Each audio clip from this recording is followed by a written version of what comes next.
Mr. Speaker, after the Chancellor's U-turn yesterday, can the Deputy Prime Minister confirm that over 90% of retail, hospitality and leisure businesses will get nothing?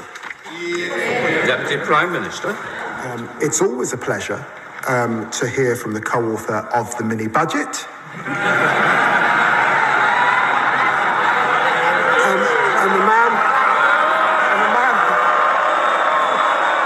And the man who said that Liz Truss's has the best plan to deliver for voters. Remember that? Of course, all of us want to see our pubs in good health and to support hospitality. That's why the Chancellor announced a £4 billion package of support. But yesterday, in addition, business rates for pubs and music venues will be cut by 15% this year and frozen for the next 2 years, and we'll review the methodology for valuing pubs in the future. I must say that contrasts with the party opposite, who of course saw 7,000 pubs close under their watch.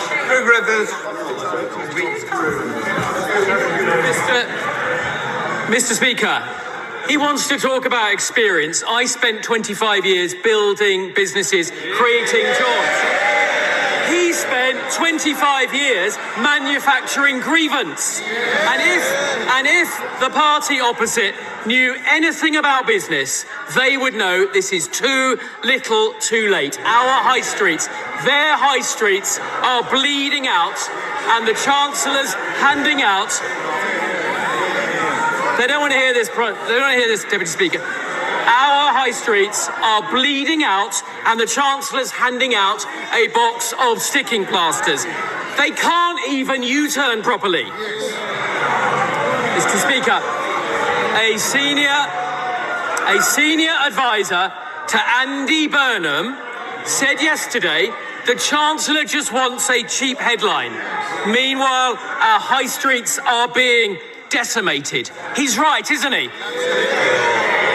Prime Minister. I've got to say, Mr. Speaker, he talks about business. We know what his plan for business is. This is the man who opposed the minimum wage and said it was, quote, simply something that legislators pass to make themselves feel good. Well, let me tell him, raising the minimum wage doesn't make us feel good. It changes lives. And Labour's proud of how we're supporting small business. And on small business, creating hospitality zones to cut red tape, greater licensing freedoms, very important, and tackling late payments. All of that supporting business. That's a heart cry to what small business saw before. Mr. Speaker, you don't make young people better off by putting them out of work. Mr. Speaker, his MPs are already banned from pubs.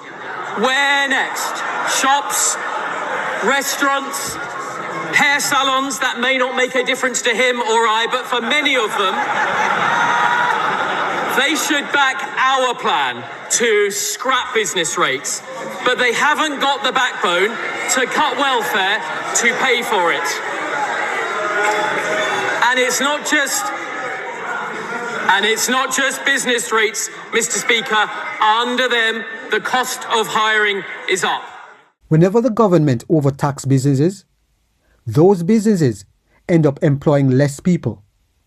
Sometimes they have no choice but to lay off some of their employees, and the ones who are left work 4 or 5 times harder for the same amount of pay.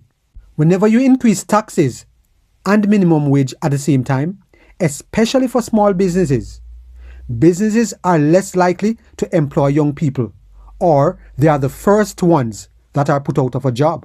Britain needs leaders with business experience to manage the country's affairs. Leaders who do not understand business are more likely to use their ideological mindset to make decisions which are not in the best interests of the business sector.